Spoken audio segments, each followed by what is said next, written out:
بسم اللہ الرحمن الرحیم۔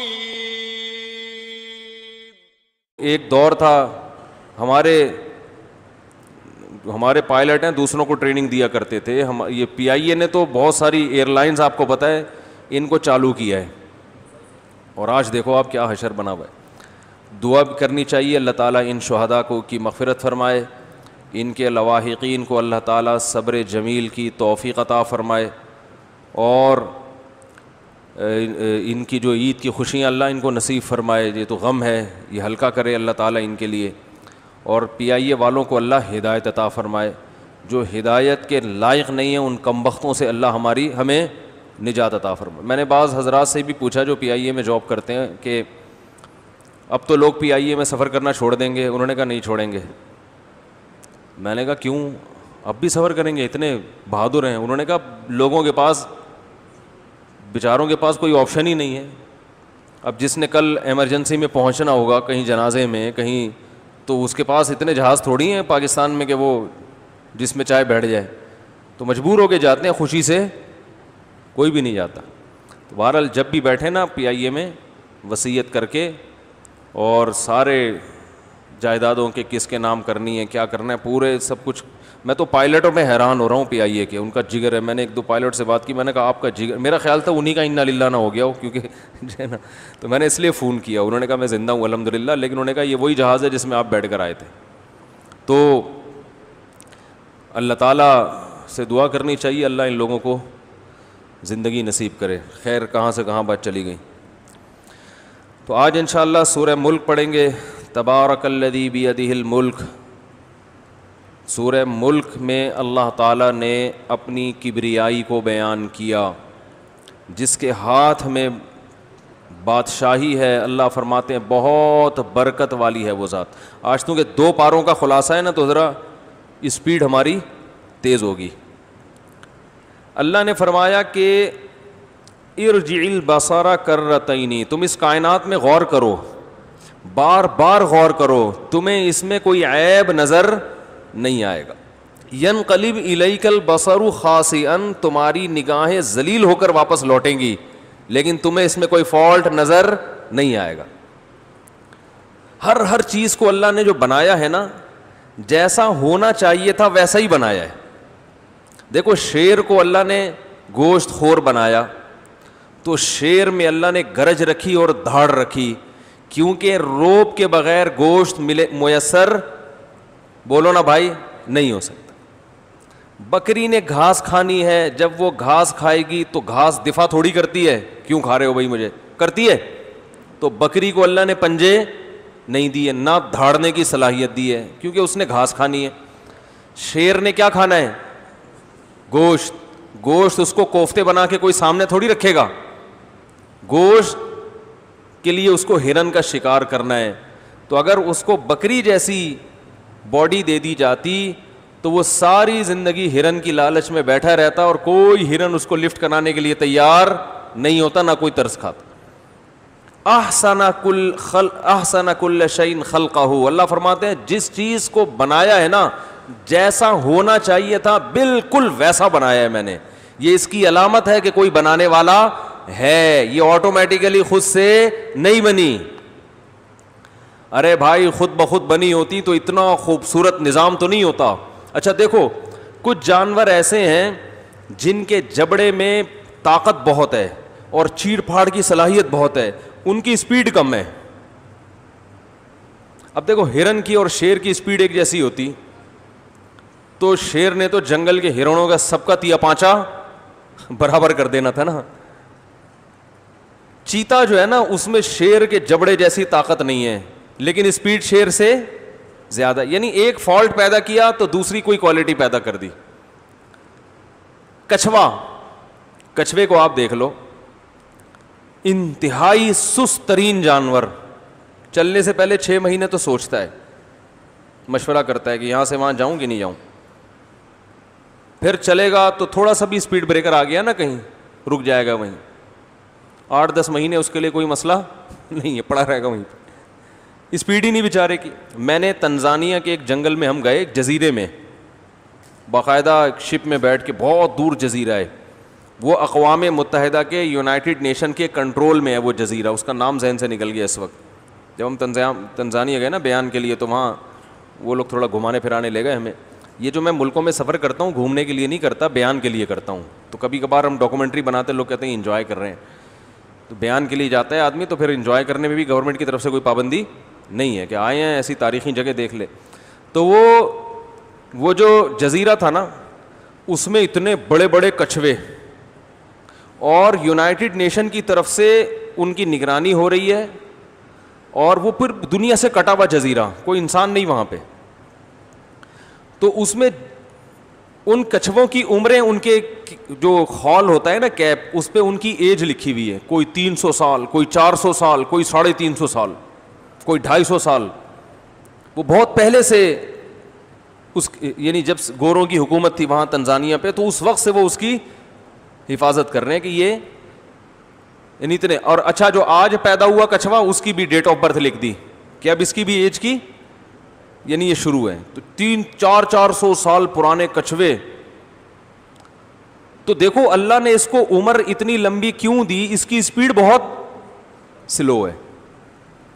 تو اب سارے کام اللہ نے کہا کہ تجھے جلد بازی کی اب ضرورت نہیں ہے، کیونکہ تیرے پاس ٹائم بہت ہے جینے کا، اب اس کو جلدی کی ضرورت ہی نہیں ہے۔ اب کیا ہے کہ جب کوئی جانور شکار، اب دیکھو اتنا سست جانور ہے، وہ تو اپنا ڈیفینس کر ہی نہیں سکتا نا۔ کوئی بھی جانور جب شکار کے لیے اس کی طرف بھاگے گا تو یہ بیچارہ تو بھاگ سکتا ہی نہیں ہے۔ شیر آئے، چیتا آئے، کوئی بھی آئے، وہ تو اس کو مار کے چلا جائے، یہ اس کے بھاگنے کا آپشن ہی نہیں ہے، چلنے کا نہیں ہے، بھاگنے کا کہاں سے ہے۔ تو اللہ میاں نے کیا دیا، اس کا اتنا مضبوط خول، بڑا خول بنا دیا۔ اللہ نے کہا جیسے کوئی جانور حملہ کرے گا نا، تو خول کے نیچے اپنے آپ کو گردن سمیت چھپا لینا۔ اب ہوگا کیا، وہ اتنا مضبوط خول ہے، اس پہ بندہ کھڑا ہو جائے کوئی اس پہ اثر ہی نہیں پڑتا۔ تو اب کچھوا کیا کرے گا، جو قریب کھڑا ہوا جانور ہے نا، جانور یہ سوچے گا کہ یہ اس خول سے باہر نکلے گا تو میں جھپٹوں گا، آخر ایک نہ ایک دن تو نکلے گا نا۔ ارے کوئی ڈاکو کسی گھر میں چھپ جائے تو پولیس چاروں طرف سے گھیرا کر لیتی ہے اور ناکہ بندی کر دیتی ہے کہ بھائی آج نہیں تو کل، کل نہیں تو پرسوں نکلے گا، ورنہ تو بھوکا مرے گا نا، بھائی کب تک پڑا رہے گا، نکلے گا۔ تو وہ جو ہے نا، اب وہ شیر چیتے کھڑے ہوئے ہیں اس کے پاس، وہ کیا کرے گا، اندر غائب۔ اب شیر چیتا کہے گا بھائی کبھی نہ کبھی تو باہر آئے گا نا، کب تک چھپو گے پیڑوں کی آڑ میں، کبھی تو ملو گے لنڈا بازار میں، ہے بھائی کبھی تو نکلو گے۔ تو کچھوا بزبان حال کہتا ہے بیٹا میں نہیں نکلنے والا، میں 100 سال اندر رہوں گا، تو مر جائے گا، میرے پاس ٹائم بہت ہے۔ وہ پڑا رہے گا، اس کو جلدی نہیں ہے، وہ تو 300 سال 400 سال رہنا ہے اسے زندہ، تو اس لیے وہ ٹینشن نہیں لیتا۔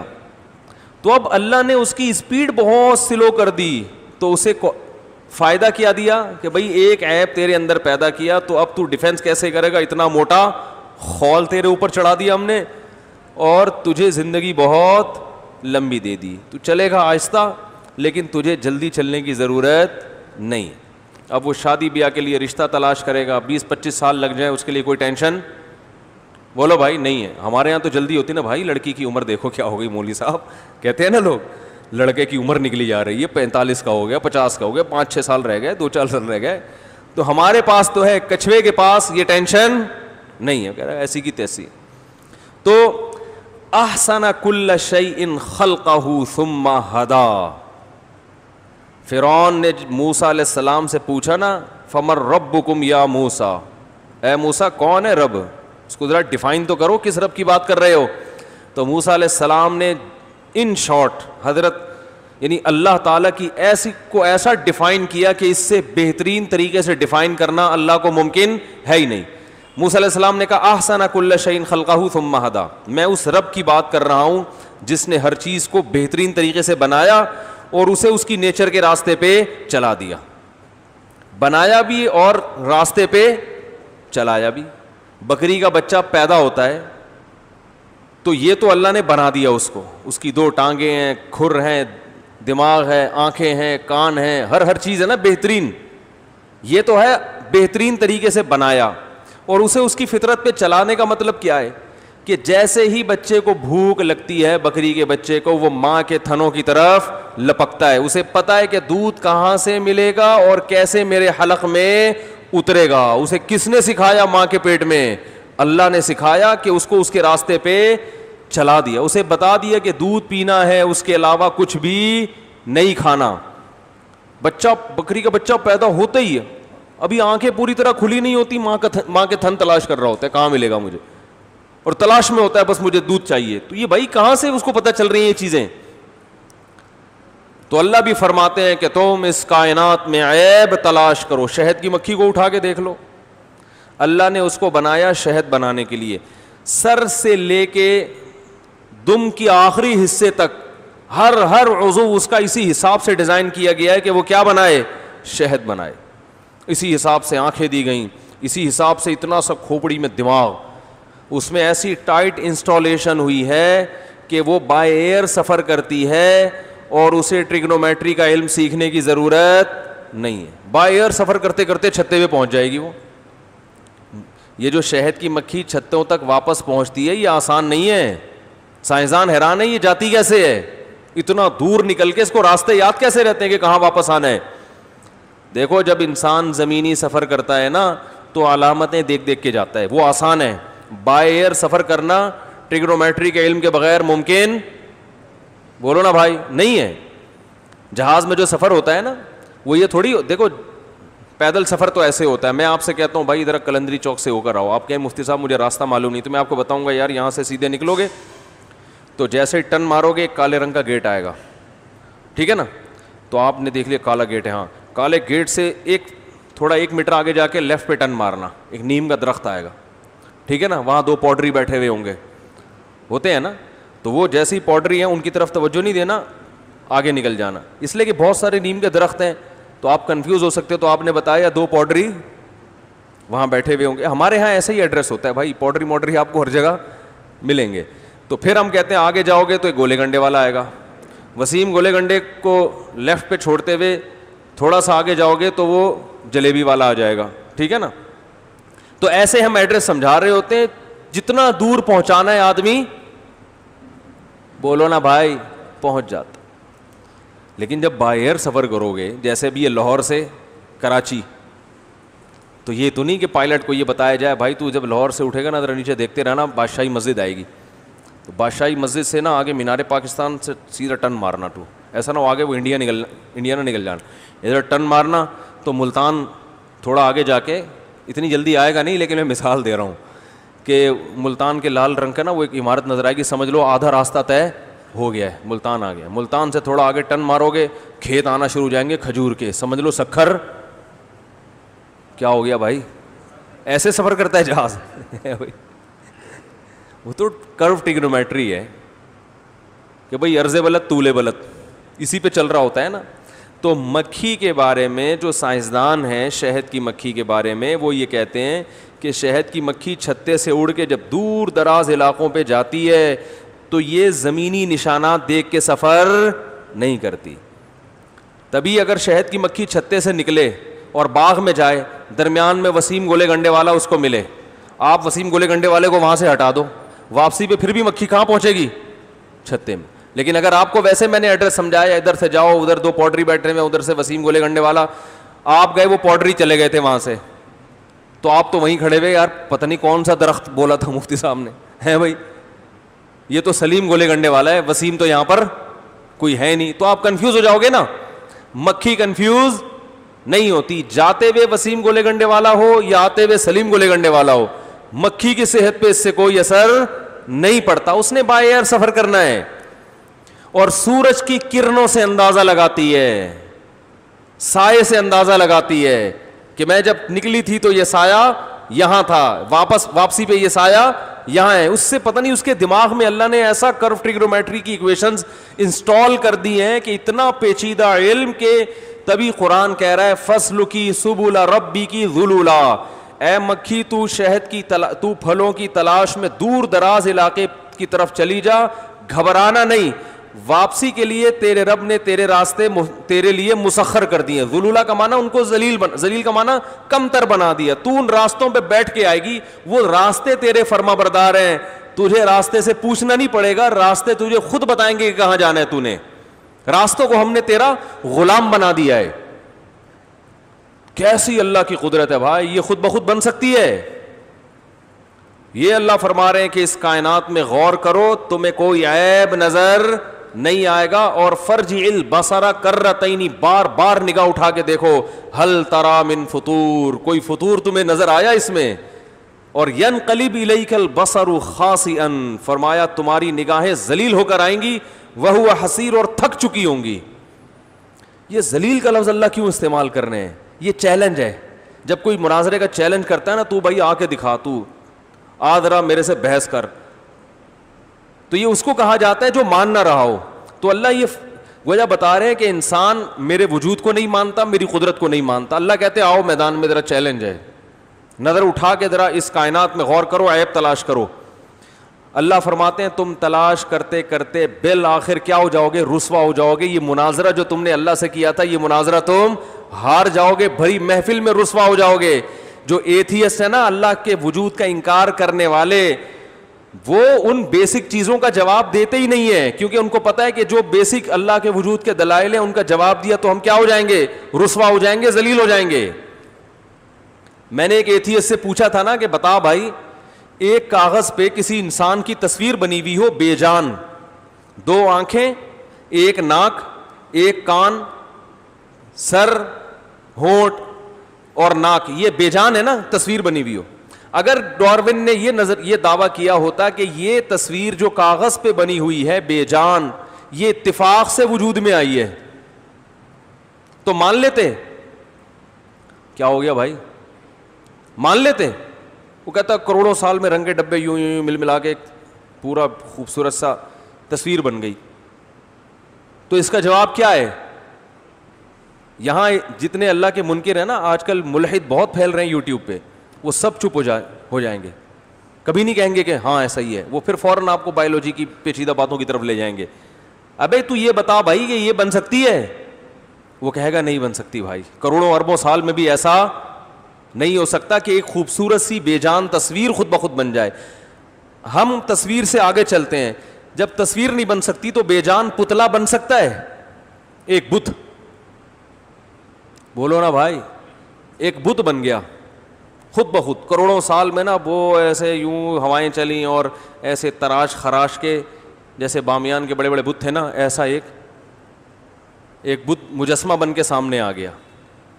تو بھائی جب یہ بے جان مجسمہ وجود میں نہیں آ سکتا, تو ایسا مجسمہ جس کی آنکھوں میں دیکھنے کی صلاحیت, کانوں میں سننے کی صلاحیت, زبان میں چکھنے اور بولنے کی صلاحیت, ناک میں سونگھنے کی صلاحیت, اس کے جوائنٹ ایسے بہترین انداز سے آپس میں فٹ ہوئے کہ آج تک کسی روبوٹ کے ایسے جوائنٹ سائنسدان نہیں بنا سکے.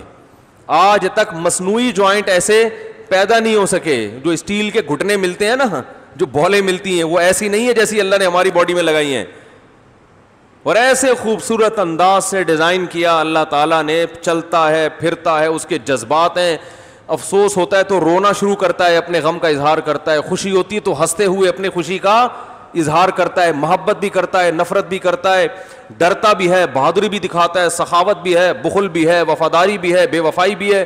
یہ ایک بت میں اتنی ساری کوالٹیز ڈال دی گئی ہوں, اور اس میں نسل بڑھانے کی طاقت اور قوت بھی ہے, غیرت بھی ہے, حیا بھی ہے, شرم بھی ہے, وفاداری بھی ہے. یہ ساری کی ساری کوالٹی اس بت کے اندر ڈال دی گئی ہو, تو بے جان بت کے بارے میں تو کوئی ایتھیسٹ نہیں کہتا کہ غات کہ خود سے وجود میں آیا ہے.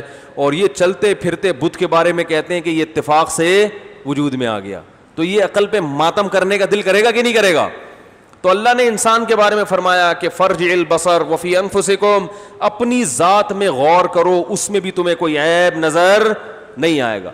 بعض لوگ اس پر یہ اشکال کرتے ہیں کہ بہت سے معذور بچے بھی تو پیدا ہوتے ہیں, ان میں تو عیب ہے. کیا خیال ہے, کہتے ہیں کہ نہیں کہتے؟ بعض کھیتیوں میں کیڑے لگے ہوئے ہوتے ہیں, پھل توڑو تو اندر کیا نکلتا ہے بھائی, خراب ہوتے ہیں وہ, تو یہ عیب ہے نا. تو بھائی یہ عیب جو ہے نا, جب اللہ نے انسانوں کو پیدا کیا, کروڑوں اربوں انسانوں کو عیب کے بغیر پیدا کیا, تو یہ اس کی علامت ہے کہ یہ عیب قدرت میں عیب کی وجہ سے نہیں ہے. اگر ہوتا تو ہر ایک میں فالٹ ہوتا. بلکہ اس عیب میں بھی اللہ کی کوئی حکمت اور مصلحت ہے. وہ یہ بتانا چاہتا ہے کہ میں اس طرح بھی پیدا کر سکتا ہوں. دیکھیں ایک انجینئر بڑی خوبصورت عمارت بناتا ہے, ہر عمارت بہت خوبصورت, ایک اس نے ٹیڑھی میڑھی بنا دی. تو اب آپ اس کی ایک ٹیڑھی میڑھی عمارت کو دیکھ کے کہہ رہے ہیں کہ یہ عیب دار چیزیں بناتا ہے یا اس کو عمارت بنانی آتی نہیں ہے, تو کہے گا بھائی میری جو قدرت کا شاہکار ہے وہ بلڈنگیں جو میں نے بنائی ہیں ان کو جا کے دیکھو, ان سے تمہیں پتہ چل جائے گا ہر طرح کی بلڈنگ بنانا جانتا ہوں. یہ جو میں نے ایسے کی ہے نا, یہ بتانے کے لیے نہیں کہ میں عیب دار ہوں, یہ بتانے کے لیے کہ میں یہ بھی کر سکتا ہوں. ٹھیک ہے نا, جب میرا ارادہ ہوتا ہے تو میں جو چاہے کر لیتا ہوں, اس میں میری اللہ کی حکمتیں مصلحتیں ہیں. تو اللہ تعالیٰ نے انسان کو بے عیب بنایا. عیب سے مراد جس چیز کو انسانوں میں عیب سمجھا جاتا ہے. خوراک, ہمارا جو باڈی کا امیونٹی سسٹم ہے اتنا عجیب و غریب ہے. یہ جو کرونا وائرس ہے نا, ایک سائنٹسٹ تھے ان سے میں نے اس کے بارے میں معلومات لی کہ یہ جو کرونا وائرس ہے نا, کرونا, اس کو کرونا تو پتہ ہی ہے کیوں کہتے ہیں, اس کے ایسے سینگ نکلے ہوئے ہوتے ہیں نا, کراؤن سے نکلا ہے. کراؤن کسے کہتے ہیں, وہ جو تاج نہیں ہوتا, کیا ہو گیا بھائی, وہ تاج ہوتا ہے نا اس کے اوپر سینگ نکلے ہوئے ہوتے ہیں تو کراؤن ہوتا ہے نا وہ. تو اسی یہ جو وائرس ہے نا یہ اتنا چھوٹا ہے, اس کے بھی کیا ہیں ایسے تاج سے نکلے ہوئے ہیں. تو اس کے لیے اس کا نام کیا پڑ گیا میڈیکل سائنس میں, کرونا. تو یہ بہت ساری قسموں کے ہیں. یہ جو ہمارا والا کرونا جس نے اس پدے نے جو بدماشی مچائی ہوئی ہے دنیا میں, یہ پہلی دفعہ آیا ہے. یہ والا جو نوول کرونا جسے کہتے ہیں, یہ عام بیکٹیریا سے 200 گنا چھوٹا ہے. اب میرا مقصد کوئی میڈیکل سائنس کی بقراتیاں آپ کے سامنے پیش کرنا نہیں ہے, یا آپ کے مفتی صاحب نے پتہ نہیں کیا ٹاپک شروع کر دیا. بس بتانے کہ اللہ کی قدرت دیکھو کہ جب کوئی بیماری حملہ کرتی ہے تو ہماری باڈی اس سے لڑتی کیسے ہے. تو یہ خود بخود تھوڑی ہو سکتا ہے یہ سسٹم. تو یہ جو کورونا نوول ہے نا, یہ بدماش یہ ہے جس نے بدماشی دنیا میں مچائی ہوئی ہے. یہ عام بیکٹیریا سے جو چھوٹے چھوٹے جو ہمیں نظر نہیں آتے ان سے 200 گنا سے بھی زیادہ چھوٹا ہے. تو اس لیے میں نے تو اس کو, ڈاکٹر نے تو کورونا نوول کا نام دیا, لیکن میں نے اس کو پدے بدماش کا نام دیا ہے. ٹھیک ہے, ہماری دیسی زبان میں اس کو کیا کہتے ہیں, ٹھگنا بدماش. پدا نہیں, ٹھگنا بدماش, ٹھگنا. تو آئندہ میں اس کو کورونا اس کو جب بھی تعبیر کروں گا تو ٹھگنا, اس سے پتہ چلتا ہے ٹھگنے لوگوں سے ہوشیار رہا کرو. ٹھیک ہے نا, بعض ٹھگنے ہوتے بہت چھوٹے چھوٹے ہیں لیکن وہ دماغ ان کا بہت کام کر رہا ہوتا ہے. سارے نہیں ہوتے جو میرا بیان سن رہے ہیں ان کے علاوہ. تو اب دیکھو 200 گنا چھوٹا ہے یہ کر کیا رہا ہے بدماشی. ہر وائرس یہی کرتا ہے. یہ وائرس کم بخت آپ کے ناک سے جب گھسا نا, اندر گیا پھیپڑوں میں, تو پھیپڑوں سے جا کے یہ چپک جاتا ہے. اچھا, یہ کوئی حیات جانور نہیں ہے, جرثومہ نہیں ہے. جیسے بیکٹیریا میں تو جان ہوتی ہے نا, ہل رہے ہوتے ہیں, اس کو تو اسپرے کرو مر جائیں گے فوراً, یا اینٹی بایوٹک کھاؤ فوراً ختم ہو جاتے ہیں. اس کی مثال دیتے ہیں ڈاکٹر, جیسے بیج ہے نا, نہ اس میں روح ہے اور نہ اس کو بے جان کہہ سکتے ہیں. جیسے پودے ذی روح چیز تو نہیں ہوتے مگر ہوتے جاندار ہیں. تو یہ جب ہمارے پھیپڑوں میں جا کے چپکتا ہے, ہمارے سیل میں داخل ہوتا ہے, تو جیسے بیج جو ہے نا, بیج جب آپ زمین میں بوتے ہیں تو وہ اپنے حساب سے زمین کے وہ اپنے حساب سے اگنا شروع ہو جاتا ہے نا, اپنے حساب سے. تو یہ بھی جب پھیپڑوں میں جاتا ہے تو جو ہمارے سیل ہیں ان کو اپنے حساب سے تبدیل کرنا شروع کر دیتا ہے.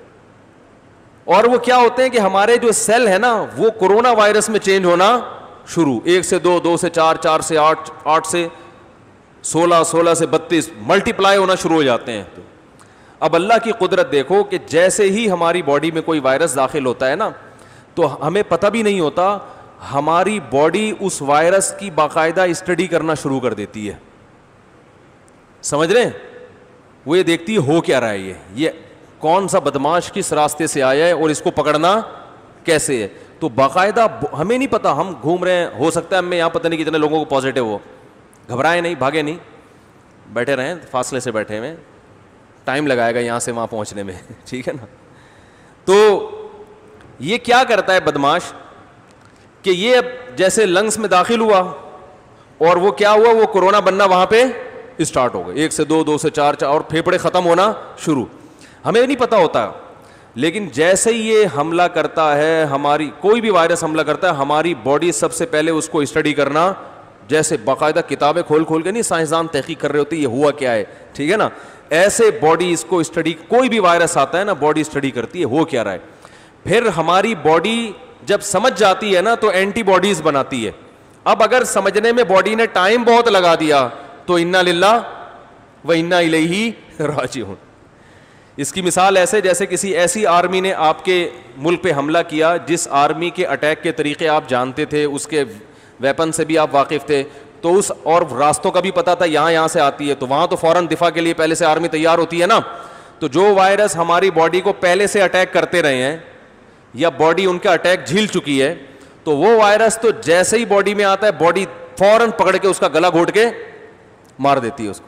اس کے لیے تو باڈی, تبھی جن کو بچوں کو خسرہ نکلتا ہے یا چکن پاکس نکلتا ہے تو آپ کو پتہ ہے کہ وہ دوبارہ نہیں ہوتا, کیونکہ وہ دوبارہ باڈی میں اتنا دفاعی نظام اتنا مضبوط ہو چکا ہوتا ہے, باڈی کو پتہ ہے کہ یہ دشمن یہاں سے حملہ کرتا ہے اور یہ ویپن استعمال کرتا ہے, اس کو وہیں پٹخ کے مار دو. لیکن یہ والا وائرس چونکہ نیا ہے تو جب یہ آتا ہے تو باڈی کیا کرتی ہے, اس کو سمجھتی ہے کہ ہو کیا رہا ہے. پھر کیا کرتی ہے ہماری باڈی, اینٹی باڈیز بناتی ہے. اب جو پاورفل لوگ ہیں نا صحت مند, ان کو ٹائم مل جاتا ہے اینٹی باڈیز بنانے کا. تو اللہ کی قدرت جو میں اصل بتانا چاہ رہا تھا کہ باڈی جو اینٹی باڈیز بناتی ہے وہ بالکل اسی وائرس کی شکل کی ہوتے ہیں جو جس شکل کے وائرس نے اٹیک کیا ہوتا ہے. جیسے یہ وائرس ہے نا, اس کے سینگ ہے, تو ہماری باڈی اسی قسم کے سینگ بنائے گی, ایسے اینٹی باڈیز بنائے گی جو اس میں جا کے پھنس جائیں گے. یہ بالکل ایسے جیسے نٹ کی جو پہ جب ہم چوڑیاں چڑھاتے ہیں تو وہ چوڑیاں اسی نٹ کے حساب سے بناتے ہیں نا. اب آپ مجھے بتاؤ کسی نٹ پہ وہ کیا کہتے ہیں, وہ جو اسکرو ہے اس پہ جو نٹ چڑھانے کے لیے یہ خود بخود بن سکتا ہے؟ یہ تو آپ کو جا کے آرڈر دینا پڑتا ہے پلمبر کو کہ یار یہ اسکرو ہے, اس کے حساب سے کیا بنا دو, نٹ بنا دو. تو وہ اس کی شکل دیکھتا ہے, اس کو ناپتا ہے کتنا, اسی حساب سے بناتا ہے. یہ خود بخود نہیں ہوتا. تو یہ وائرس جب باڈی میں پیدا ہوتا ہے نا, باڈی میں گھستا ہے, تو ہماری باڈی کیا کرتی ہے, بالکل اسی جیسی اینٹی باڈیز بناتی ہے. انہی کے اتنے ہی سینگ ہوتے ہیں, وہی شکل ہوتی ہے, تاکہ یہ جا کے اس میں, بولو نا یار کیا ہو گیا, پھنس جائے. ہمیں نہیں پتا ہوتا, لیکن قدرت کے جو کارخانے ہیں نا وہ ہماری باڈی میں کام کر رہے ہوتے ہیں. پھر یہ کیا کرتے ہیں, جا کے اس کو پکڑ کے خود بھی مرتے ہیں اور اس کو بھی مار دیتے ہیں. اور پھر آہستہ آہستہ ہماری باڈی اینٹی باڈیز بنا کے وہ جہاں جہاں وہ کمبخت ٹھگنا گھوم رہا ہوتا ہے نا, اسی جیسے ٹھگنے ہماری باڈی اس کے پیچھے بھیجتی ہے. بالکل ایسے ہے جیسے کسی ملک کی آرمی نے حملہ کیا اور ہماری آرمی پہلے اس کو سمجھے کہ حملہ کہاں سے کیا, ان کے پاس ویپن کون کون سا ہے, ان کو پکڑنا کیسے, پوری اسٹڈی کر کے پھر حملہ کرے, اور جتنے بندے انہوں نے چھوڑے تھے اسی سائز کے اتنے بندے ان کے پیچھے چھوڑ کے جو فدائی حملہ کرتے ہیں. کیونکہ اینٹی باڈیز جو ہے نا جب یہ وائرس کو مارتی ہیں تو خود بھی کیا ہو جاتی ہیں, ختم. یہ بالکل فدائی حملہ ہے, وہ جا کے دھماکے ہو رہے ہیں, اور ہماری باڈی کو زندہ رکھنے کا قدرت کی طرف سے, بولتے کیوں نہیں یار, انتظام ہو رہا ہے. پھر کیا ہوتا ہے کہ ہماری باڈی ایک وائرس کمبخت کو بھی نہیں چھوڑتی, لیکن اس کے بعد باڈی اتنی مضبوط ہو جاتی ہے کہ دوبارہ کوئی ٹھگنا ہمیں بیمار نہیں کر سکتا. وہ اینٹی باڈیز باڈی میں ہمیشہ کے لیے رہ جاتی ہیں کہ اب تو آ کے دکھا. پہلی دفعہ تو ہمیں پتہ نہیں تھا, اسٹڈی میں ٹائم لگا تھا نا, اب تو آ کے دکھا. تبھی کہتے ہیں نا کورونا سے جس کو ایک دفعہ اٹیک ہو گیا دوبارہ اٹیک کا چانسز بہت کم ہوتے ہیں. تو یہ تو میں نے ایک چیز بتائی ہے, ہر بیماری کے ساتھ یہی ہو رہا ہے اور 24 گھنٹے ہو رہا ہے. دیکھو جب ہماری روح نکلتی ہے تھوڑی دیر میں بدبو آنا شروع ہو گئی نا باڈی سے, تھوڑی دیر میں ہوتا کیا ہے, گوشت پہ جو جرمز اٹیک کرنے والے ہوتے ہیں نا 24 گھنٹے اٹیک کر رہے ہیں, اور ہماری باڈی کے جرمز ان سے 24 گھنٹے لڑ رہے ہیں. ایسی جنگ ہو رہی ہے نا ہماری باڈی میں 24 گھنٹے, ادھر سے جرمز اٹیک کر رہے ہیں, ادھر سے ہماری باڈی کے جرمز اٹیک کر رہے ہیں. نیا کوئی جرثومہ آیا تو باڈی اس کو سمجھ کے اسی حساب سے نیا جرثومہ پیدا کرتی ہے. جیسے ہی انسان کی آنکھ بند ہوئی ہماری باڈی کے جو اٹیک سسٹم, جو دفاعی سسٹم تھا وہ ختم. پھر اللہ بتا دیں کہ دیکھو اب تمہارے اندر دفاع کرنے والا کوئی بھی نہیں ہے, تو 10 منٹ کے بعد مردے کا حال دیکھو کیا ہوتا ہے. ایسے جرمز اٹیک کرتے ہیں کہ وہ تو غنیمت ہے, جرمز تھوڑے دیر کے بعد پھر جو کیڑے پڑتے ہیں, پھر جو بدبو آتی ہے. تو یہ کیسا نظام ہے بھائی, یہ بت خود سے بن گیا, اور اس کے اندر دفاعی نظام جیسے وائرس ہیں اسی جیسے اینٹی باڈیز بن کے اس کو پکڑ رہی ہیں, حملہ کر رہی ہیں. خدا کی قسم ان میں سے ایک کام بھی خود بخود نہیں ہو سکتا. یہ ناممکن ہے. تو اللہ فرماتے ہیں وفی انفسکم, اپنے آپ کے اپنے اندر غور کر. میڈیکل سائنس میں تو ڈاکٹروں کو تو اللہ پہ زیادہ ایمان لانا چاہیے, وہ تو زیادہ اللہ کو پڑھتے ہیں. ایک سائنسدان تھا, ہمارے فزکس کے ٹیچر تھے 9th کلاس میں, اللہ ان کی مغفرت فرمائے, اگر دنیا سے جا چکے ہیں, بہت عمر تھی ان کی, بڑی اچھی باتیں کیا کرتے تھے, بہت ماہر تھے. انہوں نے بتایا کہ ایک انگریز سائنسدان کے بارے میں کہ وہ کان پہ جس سائنسدان نے ریسرچ کی ہے نا, جب وہ لیبارٹری میں ریسرچ کر رہا تھا تو حالانکہ وہ غیر مسلم تھا, بے اختیار اس کی زبان سے انگلش کا ایک ورڈ نکلا, وہ چیخا لیبارٹری میں, اور اس جس کا ترجمہ یہ بنتا ہے کہ خدا واقعی بہت زبردست سننے والا اور دیکھنے والا ہے. اس نے کہا خدا نے ایسا کان بنا دیا, سننے کا جو سسٹم ہے ہمارا بے انتہا پیچیدہ ہے, ریز آ کے ٹکرا رہی ہیں, ٹھیک ہے نا, اور ہمارا کان ہر ریز میں فرق کر رہا ہے کیونکہ فریکوینسی الگ الگ ہوتی ہے نا. اب جو میں الفاظ بول رہا ہوں, جو لہریں نکل کے آپ کے کان سے ٹکرا رہی ہیں, یہ ہر لفظ کی الگ لہر بن رہی ہے, اور اسی سے آپ کا کان فرق کر رہا ہے کہ یہ بول کیا رہا ہے. تو لہروں کا کھیل ہے, ریز کا کھیل ہے. تو وہ چیخ اٹھا, اس نے کہا کہ جس نے یہ کان بنایا ہے وہ یقیناً بہت سننے والا اور دیکھنے والا ہے. ایسی سننے کا آلہ اس نے لگا دیا, خود کتنا سنتا ہوگا وہ. تو بھائی جب بصیرت کی آنکھیں کھول کے انسان کائنات پہ غور کرے گا تو ہر چیز میں اسے اللہ کا وجود نظر آئے گا, اور جب بصیرت کی آنکھیں اندھی ہو جائیں گی تو مخلوق میں ہر چیز اسے اللہ سے دور کرے گی. تبھی جو دنیا میں زیادہ غور کرتے ہیں یا تو اللہ کے بہت قریب ہو جاتے ہیں یا مادہ پرست بن جاتے ہیں. ایک بات سنا کے اپنی بیان کو ختم کرتا ہوں. یہ واقعہ میں نے پہلے بھی 2-3 دفعہ بیان کیا. ہمارے ایک ابھی جاننے والے ایک ٹیچر ہیں, تو وہ مجھے بتا رہے تھے کہ یونیورسٹیوں میں نا آج کل ایتھیزم بہت زیادہ پھیل رہا ہے, الحاد بہت پھیل رہا ہے. تو کہہ رہے تھے کہ ہمارے ایک پروفیسر ہیں جو ملحد ہیں, میرے ساتھ گاڑی میں سفر کر رہے تھے اور کھلے عام اللہ کا انکار کرتے ہیں وہ.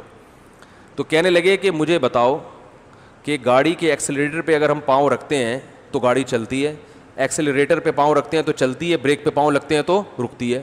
تو خدا تو کچھ نہیں کر رہا, معاذ اللہ. خدا کہاں ہے؟ ہر کام کسی لاجک سے ہو رہا ہے, اللہ معاذ اللہ نہیں ہے. یہ کہتے ہیں اللہ کرے گا, اللہ سے ہوتا ہے, اللہ سے غیر سے نہیں ہوتا. کہاں اللہ کر رہا ہے؟ گاڑی پہ یہ چلاؤ تو چلے گی, روکو تو بھائی اللہ تو جب ہے کہ جب روک رہے ہو, لیکن اللہ چلا رہے ہے اس کو. جب چلا رہے ہیں تو اللہ کیا کر رہا ہے؟ روک رہا ہے. تو ایسا کچھ بھی نہیں ہے, ہر کام سبب سے ہوتا ہے. میں نے کہا بھائی ان پروفیسر کی جو بصیرت کی آنکھیں ہیں وہ کیا ہو گئی ہیں؟ اندھی. یہ جو گاڑی کی انہوں نے مثال دی نا, یہی خدا کے وجود کی بہترین مثال ہے کہ گاڑی جب تک ایکسیلریٹر پہ پاؤں نہیں رکھتے چلتی نہیں ہے. تو گاڑی ایک حرکت سے, ایک کنڈیشن سے دوسری کنڈیشن میں تبدیل نہیں ہو سکتی جب تک کہ چینجر نہ ہو, اس کو چینج کرنے والا نہ ہو. تو گاڑی خود سے بن کیسے سکتی ہے جب تک کہ بنانے والا نہ ہو, ہے بھائی؟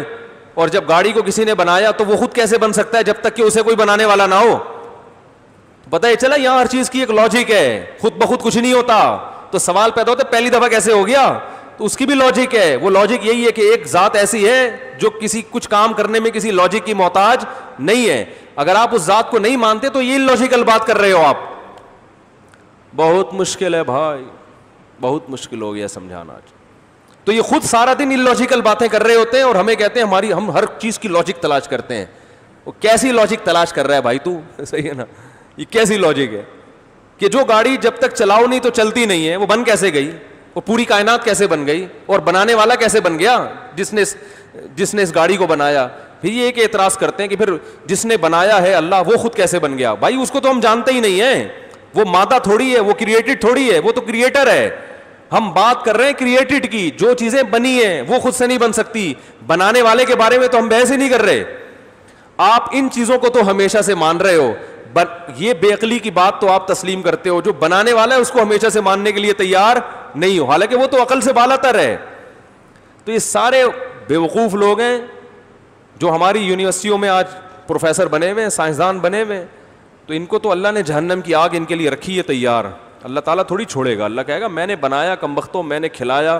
اور کائنات کی ایک ایک چیز میں اٹھا کے غور کرتے تمہیں پتہ چلتا ہے کہ احسن کل شیء خلقہ ثم ہدی, جس چیز کو جیسا بنانا تھا ویسا. آپ کو پتہ ہے سمندر کی تہ میں اتنا وزن ہوتا ہے کہ اگر انسان, بعض سمندر جو بہت گہرے ہیں نا, ان میں انسان زندہ نہیں رہ سکتا, چٹخ کے مر جائے گا, وہ اتنا دباؤ ہے. وہاں بھی مچھلیاں ہیں, لیکن اللہ نے ان کو وہاں کے حساب سے ڈیزائن کیا. وہ پتہ نہیں کیا ان میں آلات لگے ہوئے ہیں, کیا چیز ہے کہ وہ وزن, وہ شدید اندھیرے میں رہتی ہیں, سمندر کی جو بہت گہرے سمندر ہیں ان کی تہ میں تو گھپ, لیکن وہاں ان کو نظر آتا ہے, وہاں وہ سفر کرتی ہیں. تو ہر چیز اللہ فرماتے ہیں کہ بِكُلِّ خَلْقٍ عَلِيمٍ, ہر طرح سے پیدا کرنا جانتا ہوں میں. ہر پرندے کو الگ ڈیزائن کی چونچ دی گئی ہے. اگر آپ طوطے کی چونچ کبوتر پہ لگا دیں اور کبوتر والی طوطے پہ, سارا سسٹم کبوتروں اور طوطوں کا کیا ہو جائے گا, خراب. طوطے کی جو خوراک رکھی گئی ہے اسی حساب سے اس کی چونچ کو موڑا گیا ہے. باقاعدہ پلک پانا لے کے فرشتے جب بنا رہے ہوتے ہیں نا طوطا, وہ ان کو اللہ کو پتہ ہے اس کا پیٹ کس قسم کا ہے. ہمیں جو خوراک اللہ نے رکھی ہے ہمارے دانت اسی حساب سے. شیر کی جو خوراک رکھی ہے اس کے دانت, اس کو تو ہڈیاں توڑنی ہے, ٹھیک ہے نا. ہر ایک چیز میں بھی عیب نہیں ہے. انگلیوں میں ناخن لگا دیے, یہ نہ لگے ہوتے تو ٹینشن ہوتی کہ نہیں ہوتی؟ بولو نا بھائی کیا ہو گیا؟ انگلیاں 5 کے بجائے 4 ہوتی تو ٹینشن ہوتی کہ نہیں ہوتی؟ 5 کے بجائے 6, ایک انگلی. او بھائی یہ کون کیلکولیشن کر رہا تھا کہ کتنی انگلیاں ملنی چاہیے؟ پھر 4 انگلیاں اور 1 انگوٹھا, 5 انگلیاں کیوں نہیں کر دی؟ انگوٹھا نہ ہوتا. بہت مشکل. آج آخری بیان ہے, سمجھ جاؤ یار. دیکھو اگر انگوٹھا نہ ہوتا, یہاں بھی انگلی ہوتی, ٹینشن میں آتے کہ نہیں آتے؟ 4 انگلیاں وہ کام نہیں کرتی جو 1 انگوٹھا کرتا ہے. ٹھینگا بھی جب کسی کو دکھانا ہو تو ایسے دکھا لیتا ہے یاد. تو یہ انگوٹھا نہ ہو اور یہاں صرف یہ ان انگلیوں کی طرح ایک انگلی ہو, آپ کا ہاتھ آدھا ضائع ہو جائے گا, آدھا ضائع. ہر چیز سے پکڑتا ہے انسان انگوٹھے سے. کوئی چیز پریس کرنی ہوتی ہے اس کا سہارا لے لیتا ہے. ناخنوں کی حکمت, آنکھوں میں جو پلکیں لگائی ہیں ان کی حکمت. یہ پلکیں حسن و جمال کا کام بھی کر رہی ہیں اور روشنی کو آنکھوں میں آنے سے روک بھی رہی. تبھی جن کی پلکیں سفید ہو جائیں ان کی آنکھیں چندیاتی رہتی ہیں ہر وقت, وہ آنکھیں بھر کے دیکھ نہیں سکتے.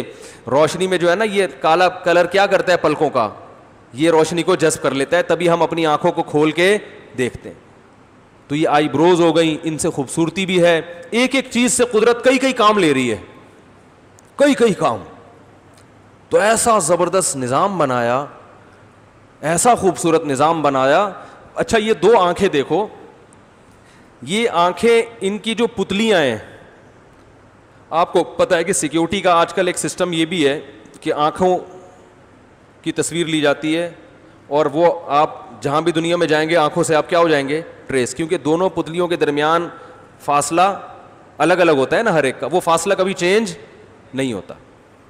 اب آپ مجھے بتاؤ 2 کیمرے, یہ ہمارے فہد بھائی جب کیمرہ یہاں آ کے فٹ کرتے ہیں بیان کے لیے کتنی دیر لگاتے ہیں نا بھائی. یہ دھندلے آ رہے ہیں مفتی صاحب تو تھوڑا دھندلاپن, وہ گلاسز ایڈجسٹ کرنے ہوتے ہیں نا بھائی کیمرہ مین کو. بھائی مفتی صاحب دھندلے آ رہے ہیں, ایک دم کمنٹس آنا چاہیے یار دھندلے آ رہے ہیں, تو پھر یہ تھوڑا سا دور کریں گے, قریب کریں گے, گلاسز کو کیا کریں گے, ایڈجسٹ کریں گے. بھائی دھندلے تو نہیں آ رہے لیکن اب دور بہت ہو گئے, تھوڑا قریب لے کر آؤ, تھوڑا قریب لے آئے. بھائی کیا آپ کہاں, کیا منہ میں گھس رہے ہو کیا, وہی تھوڑا دور کرو, ہوتا ہے نا. تو یہ گلاسز کی ایڈجسٹمنٹ ہوتی ہے, یہ بندہ کرتا ہے کھڑے ہو کر, گھنٹے لگا دیتا ہے جس سے صحیح طرح سے ویڈیو بنتی ہے. ماں کے پیٹ میں اللہ نے جو 2 کیمرے لگا دیے نا بچے میں, یہ 2 کیمرے, ایک نہیں ہے 2 کیمروں کو ایڈجسٹ کرنا ایک کی نسبت بہت مشکل ہے, کیونکہ اس میں ذرہ برابر بھی یعنی ملی میٹر کا 10واں حصہ بھی اگر اس میں فرق آ گیا نا تو ایک کے 2 نظر آنا شروع ہو جائیں گے.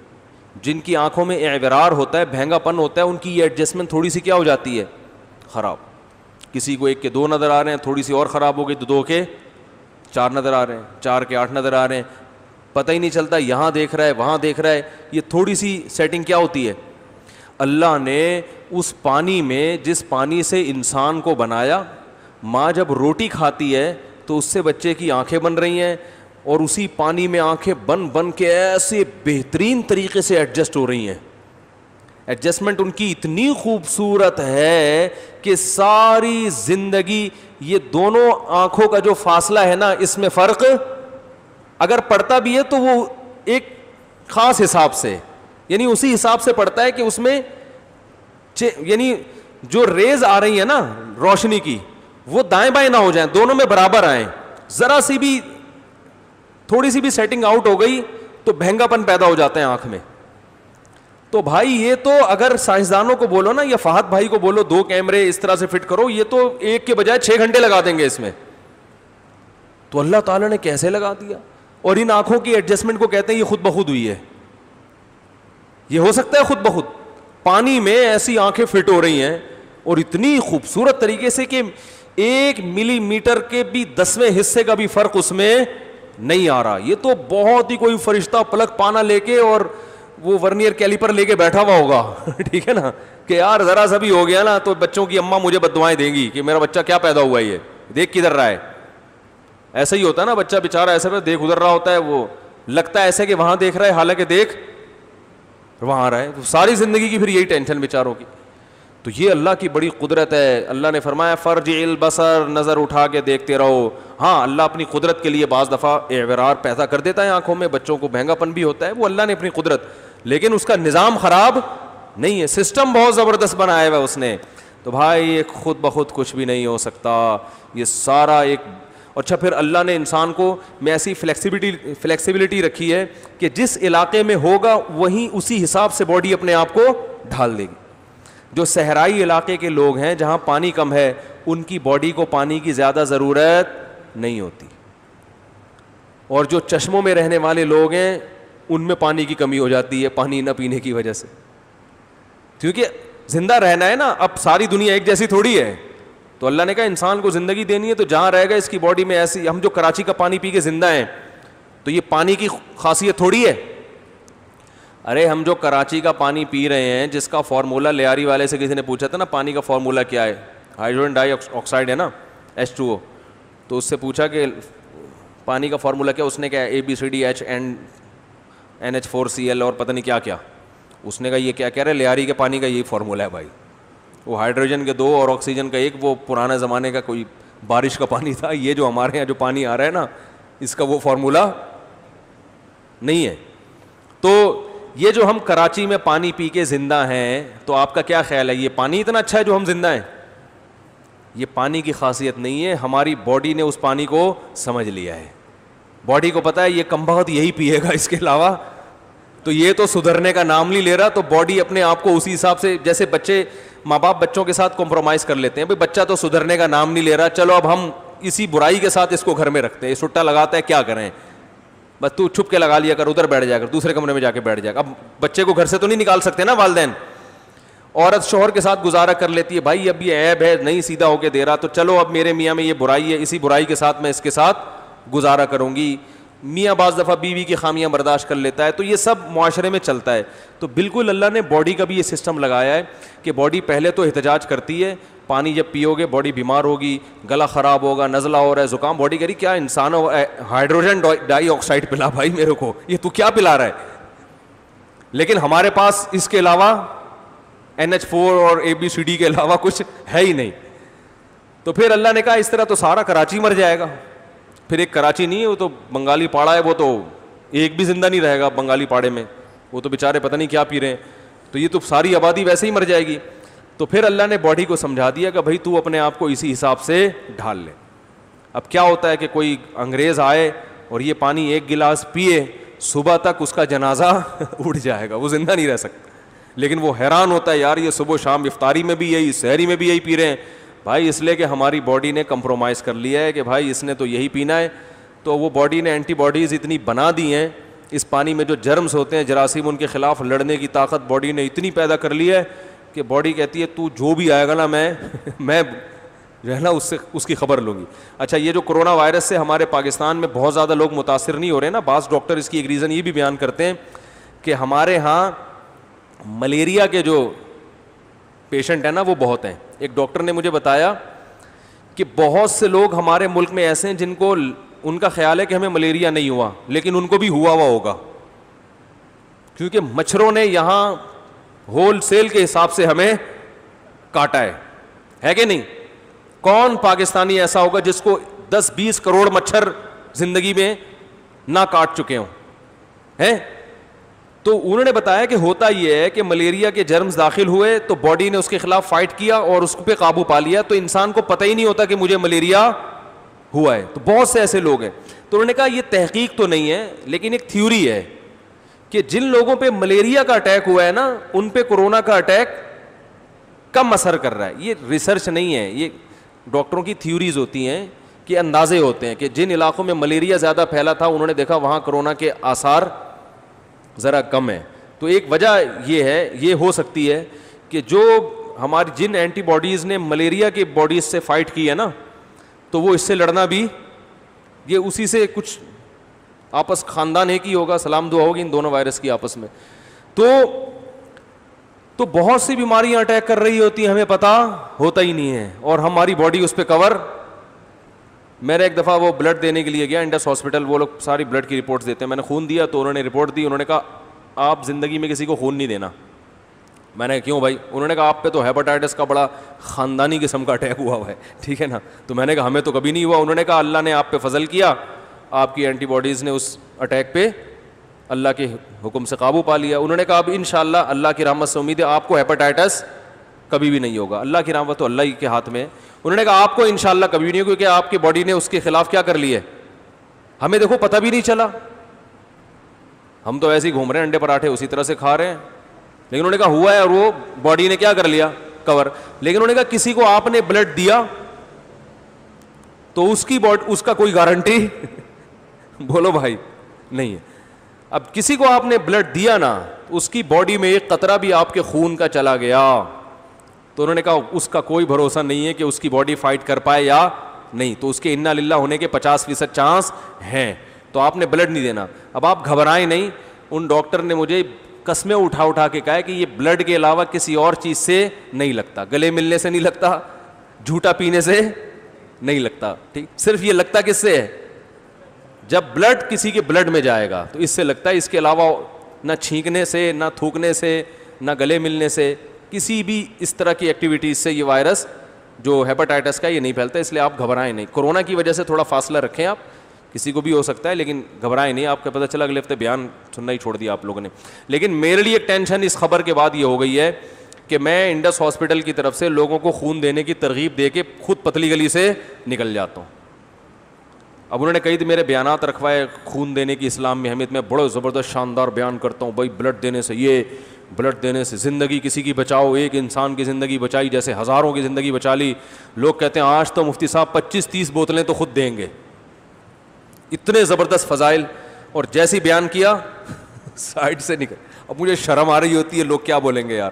پہلی دفعہ جب میں نے خون دیا نا, پہلی سے مراد یہ کہ جب یہ بیان کر کے پہلی دفعہ تو میں نے لوگوں کو ترغیب دی, پھر میں نے اپنا بلڈ بھی دیا. تو میں نے جو بلڈ دے دیا تو اس کے بعد انہوں نے جب وہ سب کا ٹیسٹ کرتے انہوں نے کہا بھائی آپ بلڈ نہیں دیجیے گا آئندہ, آپ کو نہیں ہوگا لیکن کسی اور کو ہو سکتا ہے.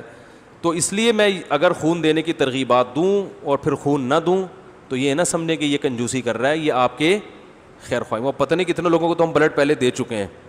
ہو سکتا ہے ڈاکٹروں نے ان کی تحقیق کی ہو, یہ بھی ہو سکتا ہے کہ جیسے PIA کی تحقیق نہیں تھی تو ایسے اس بلڈ کی بھی نہ ہو. تو یہ تو ڈاکٹروں کا قصور ہے. تو یہ ہے اللہ کی قدرت, اللہ کی طاقت. ایک نظام بنایا ہے بھائی اس نے, ایک سسٹم بنایا ہے اور اس سسٹم کے تحت چل رہے ہیں. یہ خود بخود نہیں ہو سکتا. تو سورہ ملک میں اللہ نے فرمایا, کیا پیارے الفاظ ہیں, فرجع, دوبارہ نظر اٹھا. ایک دفعہ تجھے سمجھ میں نہیں آ رہا نا, دوبارہ ریسرچ کر, تحقیق کر. ینقلب الیک البصر خاسئا, تیری نگاہ ذلیل ہو کر نہ لوٹے تو مجھے بتانا. وہو حسیر, اور تھک چکی ہوگی. تھک کا مطلب تو اتنا سروے کرے گا کوئی ایک چیز تو ملے جس میں فالٹ ہو, جس کے سسٹم میں فالٹ ہو, جس کے نظام میں خرابی ہو. اللہ فرماتے ہیں تھک ہار کے بیٹھ جائے گا. بعض دفعہ تجھے لگے گا فالٹ ہے, لیکن جب جو زیادہ تحقیق میں جائے گا نا تو پتہ چلے گا اس میں بھی فالٹ بولو بھائی نہیں ہے. اللہ تعالی ہمارے ایمان کو مضبوط فرمائے. اور یہ جو رمضان ہمارا گزرا ہے, یہ بس 29ویں 30ویں پارے کا بھی ایک ہی بات سمجھ میں آ جائے نا تو بس پورا قرآن سمجھ میں آ گیا. بھائی اللہ ہے اور اکیلا ہے اور اس نے کسی مقصد کے لیے ہمیں پیدا کیا ہے, اور وہ مقصد ہے اس کی عبادت کرنا. اور اس کی عبادت جو کرے گا یعنی اس کی اطاعت جو کرے گا, جو اطاعت کرے گا وہ جنت میں جائے گا, اور جو اس کی نافرمانی کرے گا اس کی سزا اللہ نے جہنم کی آگ رکھی ہے. یہی پورے قرآن کا خلاصہ ہے. اللہ تعالی ہمیں رمضان کی برکتیں نصیب فرمائے. ہم سے جو عبادتیں ہوئیں اللہ وہ قبول فرمائے. عبادتوں میں جو کوتاہی ہوئی ہم سے اللہ ہمیں معاف فرمائے. روزے میں جن لوگوں سے کوتاہی ہوئی اللہ معاف فرمائے. اور رمضان کی بہاریں اللہ ہمیں بار بار ہماری زندگی میں نصیب فرمائے. اور یہ جو وبا ہمارے ملک میں پھیلی ہوئی ہے, اب آپ ایسا نہ ہو بے احتیاطی شروع کر دیں کہ ہمیں تو ملیریا ہوا تھا اور اب ہمیں کچھ نہیں ہوگا. بہتوں کو بہت کچھ ہو بھی رہا ہے.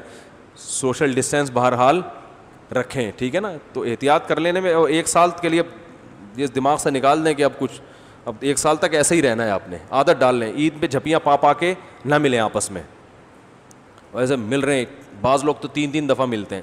ایک دفعہ وائرس نہیں گیا, وہ کہہ رہے ہیں ایک اور دفعہ ٹرائی کرتے ہیں اب چھینک کے دیکھتا ہوں دوبارہ. تو ویسے بھی عید پہ گلے ملنا کسی حدیث سے ثابت نہیں ہے. تو بس عید کی نماز پڑھی بھائی, السلام علیکم, وعلیکم, دور سے بلوٹوتھ کے ذریعے وائی فائی کے ذریعے سلام. تو مجبوری کے حکام ہے نا, مجبوری کے لوگ کہتے ہیں ہم مسافہ ہی چھوڑ دیں. بھائی پوری زندگی کے لیے نہیں چھڑوایا جا رہا, تھوڑے وقت کے لیے. تو 1 سال دماغ میں رکھیں, تاکہ اس سے پہلے یہ وائرس ختم ہو گیا تو ٹھیک ہے, نہیں تو 1 سال دماغ میں رکھیں. تھوڑا سوشل ڈسٹینس رکھیں, فاصلہ رکھیں, اور احتیاط کر لیں. تو اپنے لیے نہیں, دوسروں کے لیے کر لیں, گھر کے بوڑھوں کے لیے کر لیں. جوان آدمی کا امیونٹی سسٹم مضبوط ہوتا ہے, بوڑھوں کا مضبوط نہیں ہوتا. تو ان کو بھی تو زندہ رکھنے کی کوشش کرنی چاہیے نا, کل آپ پہ بھی بڑھاپا آئے گا, تو ان کے لیے احتیاط کر لیں. تو اس طرح سے جو ہے تھوڑے دن احتیاط کر لیں. عبادات انفرادی طور پر کریں, جماعت سے نماز پڑھنی ہے تو جو فاصلے جس طرح علماء نے بتایا تھا, ہماری مسجد میں تو نشان لگے ہوئے ہیں, تھوڑا تھوڑا فاصلے سے بیٹھیں. تو انشاءاللہ یہ وبا اللہ نے چاہا تو ختم ہو جائے گی. دوبارہ اسی طرح ہماری جو زندگی کی ایکٹیویٹیز ہیں اور جو ہمارے جو معمولات زندگی, اللہ نے چاہا تو انشاءاللہ دوبارہ شروع ہو جائیں گے. اللہ تعالیٰ اس رمضان کی عبادتوں کو قبول فرمائے, ہمیں لیلۃ القدر نصیب فرمائے, اور اللہ تعالیٰ ہمارے جو مرحومین دنیا سے جا چکے ہیں اللہ ان سب کی مغفرت فرمائے. خاص طور پر 2 بڑے عالم کا انتقال ہوا ہے, ان پر میں نے مستقل بیان کرنا تھا, ڈاکٹر خالد محمود صاحب اور مولانا سعید پالنپوری صاحب. یہ 2 بہت بڑے بڑے علامے تھے, ایک لندن میں تھے, ایک انڈیا میں. تو میں نے سوچا تھا ان کی تھوڑی سی سوانے میں کسی وقت بیان کروں گا. تو مختصر یہ کہ بہت بڑے علامے تھے یہ دونوں حضرات. حضرت مفتی تقی عثمانی صاحب نے مولانا سعید پالنپوری صاحب کی بڑی تعریف کی ہے. حجت اللہ البالغہ جو کتاب ہے نا شاہ ولی اللہ رحمۃ اللہ علیہ کی, ایسی کتاب ہے جو گورے پڑھاتے ہیں اپنی. آج بھی فلسفے میں ان کی کتاب پڑھائی جاتی ہے جرمنی میں, ہم لوگ اپنے لوگوں کی قدر نہیں کرتے.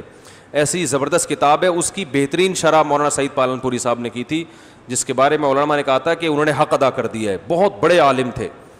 تو یہ دونوں عالم ایک دن کے فرق سے دونوں کا انتقال ہو گیا. بہت بڑا علمی سرمایہ, اس سے ہم محروم ہو گئے. ان کے لیے بھی خاص دعا کریں, اللہ ان کے درجات کو بلند فرمائے, اور اللہ ہمارے ہاں علماء پیدا کرتا رہے, اہل حق علماء پیدا ہوتے رہیں, کیونکہ جب علماء ختم ہو جائیں گے تو اللہ اس نظام عالم کو ختم کر دے گا. حدیث میں آتا ہے ان اللہ لا يقبض العلم انتزاعا من صدور العلماء ولكن يقبض العلماء.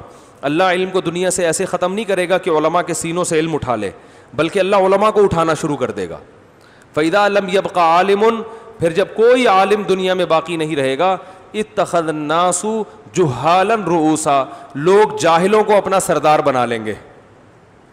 فظلوا فافتوا بغیر علم, علم کے بغیر وہ فتویٰ دیں گے, یہ حلال ہے یہ حرام ہے. حضرت معاویہ ایسے تھے, حضرت معاویہ نے یوں کیا, ابو سفیان یوں تھے, حضرت عمر نے یوں کیا, حضرت عثمان یہ ایسے تھے. آج ہو رہا ہے نا, صحابہ کو برا بھلا کہا جا رہا ہے. تو فرمایا افتوا بغیر علم, علم کے بغیر علم میں عمق نہیں ہے. حدیثوں کے نمبر یاد کرنے کو علم نہیں کہتے. علم فرمایا علم کے بغیر فتویٰ دیں گے. فضلوا, خود بھی گمراہ ہوں گے, واضلوا, اور لوگوں کو بھی گمراہ کریں گے.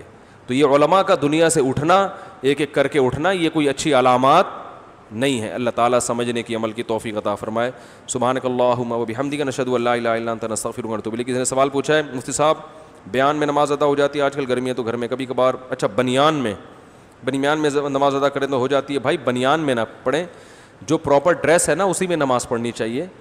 تو بنیان میں گرمی لگ رہی ہے تو بنیان اتاریں, جیسے میں نے کرتا پہنا ہوا ہے بنیان کے بغیر, گرمی ہو رہی ہے نا اسی وجہ سے, تو بغیر بنیان کے کرتا خالی پہن لیں. بنیان تو اور گرم ہوتا ہے, وہ باڈی سے چپکا ہوا ہوتا ہے نا, ہوا نہیں پاس ہوتی. کرتا پہنے, ڈاکٹر عامر لیاقت سے ادھار لے لیں 2-3 دن کے لیے اگر آپ کو کہیں نہیں ملتا تو. اچھا سا کرتا پہنے, ہلکا سا کرتا ہو گرمی میں, اس میں نماز پڑھیں. چڈی بنیان میں نماز, چڈی تو نہیں ہے خیر, لیکن بنیان میں نماز پڑھنا ادب کے خلاف معلوم ہوتا ہے. سبحانک اللہم و بحمدک نشہد ان لا الہ الا انت نستغفرک ونتوب الیک.